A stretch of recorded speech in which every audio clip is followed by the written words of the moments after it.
Welcome back to Aboard Navy Blue. Now today we're down by the marina in the boatyard because Navy Blue has just been taken out of the water and it's all propped up on stilts so we can get painting it, and we have been just for today. Dad came down here yesterday and was sanding, so that was good. So it just helps us to get some paint on, helps the paint to grip a bit more and get the old layers off.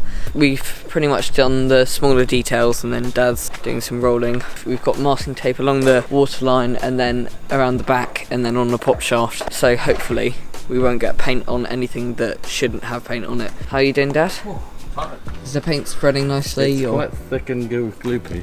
Getting harder to see. It's going to be harder the second coat. Some people use a different colour one for each layer, which means that unlike us, you'll be able to see where you've already been.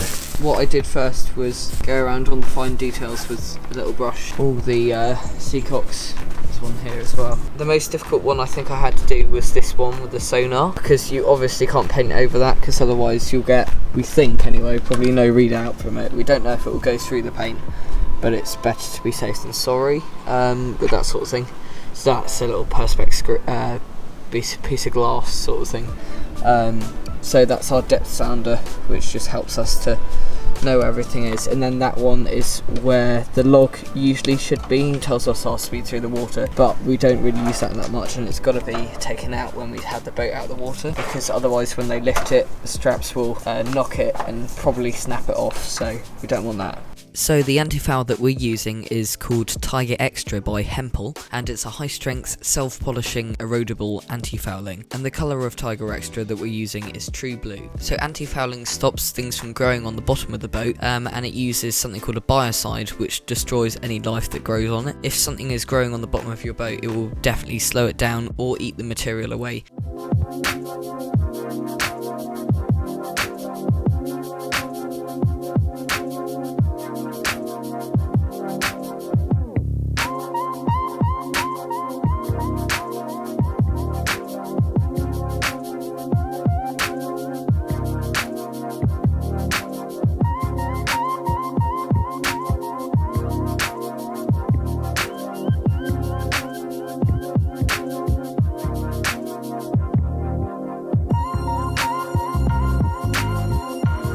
Okay, so we've pretty much almost finished painting, so for today, and then we'll come back tomorrow in the morning, hopefully, and yeah, we'll finish up with a second coat and that'll be good. But I think now we're probably just gonna grab our stuff and get ready to go.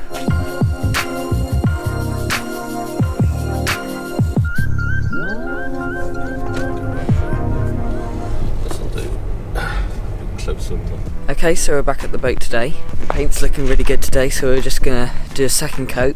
Dad's just grabbing some stuff out of the car, and I'm gonna set up a time lapse. Probably not much of a difference that you can see, but we'll see.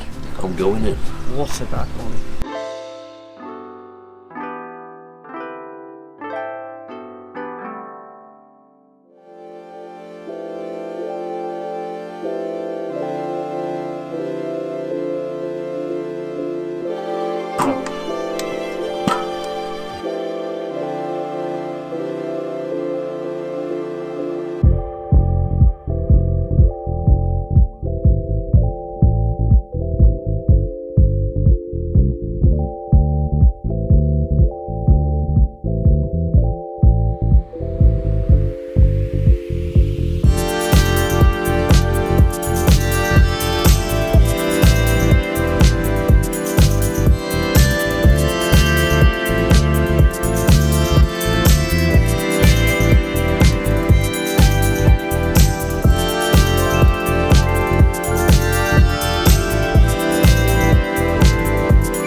So we're back. It's literally 5 days after the boat has been put back in the water.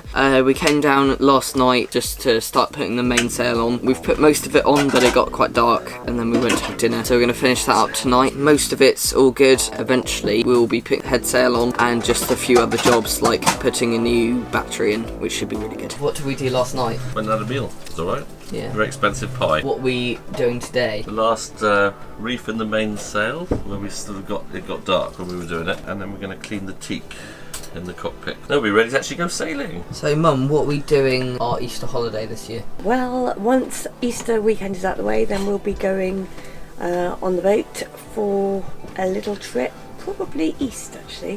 I think we might be heading up from Plymouth to Dartmouth and perhaps as far as Teignmouth. So lots to do today, so without further ado, let's get going.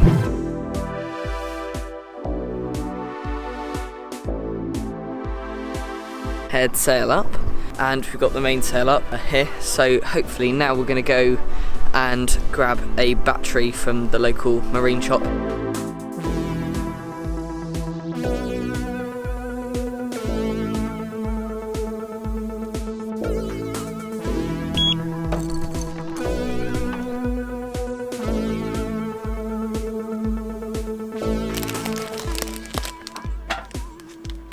We're back. We've actually just had lunch, but we went up to the chandlery, go and grab a new battery, and we got rid of the old one into the car battery bank that's in the marinas dustbin area. Staff there were really helpful, and they just found a very good battery that fits with it. So if you're in the Plymouth area, Mountbatten Boathouse, not sponsored, but they're very useful. We struggled a bit putting the battery into its place, into the boat. Cables are sort of in the way of actually putting the battery in, but we eventually got it in. With our old battery, we don't know if it was condensation or leakage of battery acid, but we're hoping it's just condensation. We had to be quite careful with that.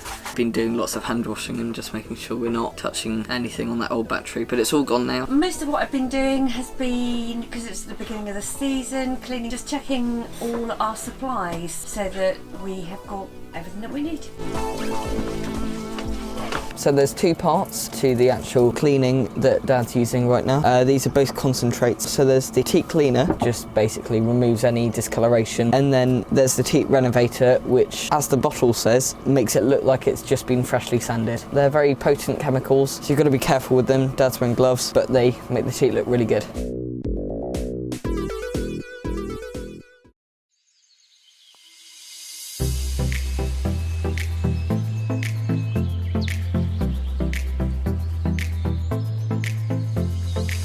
So thanks for watching this video. If you enjoyed it, please like, comment, share or subscribe if you're feeling extra lucky. We'll be back soon with a video of our Easter holiday trip, so we'll see you then aboard Navy Blue.